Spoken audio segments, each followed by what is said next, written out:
Hi, நான் doctor Pragatheeswari. இங்கே நான் ஃபேமிலி கிளினிக் போகிறோம்ல டென்டிஸ்டா இருக்கேன். ஸோ நம்ம எப்போ ஒரு டென்டிஸ்ட்டை விசிட் பண்ணுவோம்? ஒரு பல்லு சொத்தையாகி அது கொஞ்சம் டீப்பன் ஆகி பெயின் டெவலப் பண்ணி ராத்திரி எல்லாம் தூங்க முடியாம கஷ்டப்பட்டு next day school college and ஆஃபீஸ்க்கு அதோட போய் ஒர்க்லேயும் கான்சென்ட்ரேட் பண்ண முடியாம பெயினையும் டாலரேட் பண்ணிக்கிட்டு ஆசைப்பட்ட ஃபுட்டையும் சாப்பிட முடியாம இந்த பக்கம் வலிக்குது அந்த பக்கம் சாப்பிட்டு அந்த பக்கம் வலிக்குது இந்த பக்கம் சாப்பிட்டு இப்படியே ஒரு 3 months ஓட்டி அந்த இன்ஃபெக்ஷன் இன்னும் கொஞ்சம் ஸ்ப்ரெட் ஆகி முகம்லாம் நீங்கி அதுக்கப்புறம் டென்டிஸ்ட் கிட்ட போகலாமா? நோ. ஆக்சுவலா நீங்க எப்போ ஒரு டென்டிஸ்ட் கிட்ட போகணும் அப்படின்னா, நீங்க ஜஸ்ட் ஸ்மைல் பண்ணும்போது நம்ம பல் அழகா இருக்கு அப்படின்னு நினைக்கும் போது நீங்க டென்டிஸ்ட் கிட்ட போகணும்.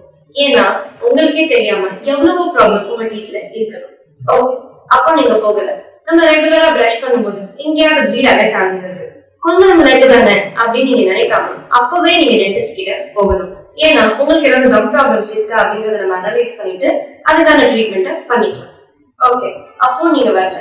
உங்க favourite food hot cold or something sweet சாப்பிடும்போது அப்படிங்கிற மாதிரி ஒரு இடத்துல சென்சிட்டிவிட்டி இருக்க சான்சஸ் இருக்கு. அப்ப வந்து நீங்க டென்டிஸ்ட் கிட்ட போகணும். ஓகே, அப்பயும் நீங்க வரல.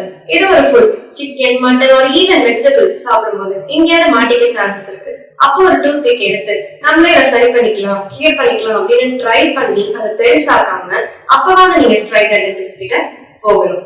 ஏன்னா இது சின்ன சின்ன ப்ராப்ளம் தானே நம்ம இக்னோர் பண்ணாம எவ்வளவு சீக்கிரம் அதுக்கு இம்பார்ட்டன்ஸ் கொடுத்து நம்ம டென்டிஸ்ட் கிட்ட போகிறோமோ அவ்வளவு சீக்கிரம் உங்க ட்ரீட்மெண்ட் ஈஸியரா கம்ஃபர்டபிளா அண்ட் எக்கனாமிக்கலா இருக்கும். சோ நீங்க எவ்வளவு சீக்கிரம் டென்டிஸ்ட விசிட் பண்றீங்களோ அதுதான் உங்க பல்லுக்கும் நல்லது, உங்க பாக்கெட்டுக்கும் நல்லது. பை.